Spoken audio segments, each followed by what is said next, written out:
আবারও একটা ইনভিটেশন পেয়ে আমরা সপরিবারে পৌঁছে গেছি ইকো পার্কের মিষ্টিকা ব্যাঙ্কোয়েটসে। আর এটা ছিল একটা রয়্যাল ওয়েডিংয়ের বিবাহ বাসর, মানে এখানে বসেছিল। তো রয়্যাল কেন বললাম সেটা একটু পরেই তোমরা বুঝতে পারবে। বিবাহ উপলক্ষে দারুণভাবে সাজানো হয়েছিল মিষ্টিকা ব্যাঙ্কোয়েটসটা। গিয়েই যথারীতি দেখি যে বিয়ে তো বসে গেছে। আর এই হলো আমাদের সব থেকে দেখা মিষ্টি ব্রাইড অঞ্জিতা এবং রাজশেখরের বিয়ে ছিল। তো দেখতেই পেলে এখানে ব্রাত্য বসু, সোহম চক্রবর্তী, এমনকি মেয়র, মন্ত্রী ফিরহাদ হাকিম ও অতীন ঘোষ পর্যন্ত উপস্থিত ছিল।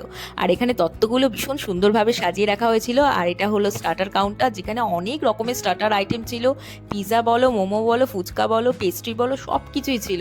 আর লাইভ পারফরমেন্স দেখতে দেখতে এই স্টার্টারগুলো আমরা দারুণ এনজয় করেছি। আর এক সাইডে অবশ্যই ছিল মেন কোর্সের আইটেমগুলো।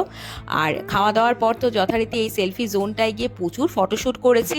নিজেদের ফটো তো তুলেইছি অনেকগুলো। তো যাই হোক, এইভাবে হই হই করে আমরা চলে এলাম বাড়ি। তোমাদের ভালো লাগলে সাবস্ক্রাইব করো। টাটা।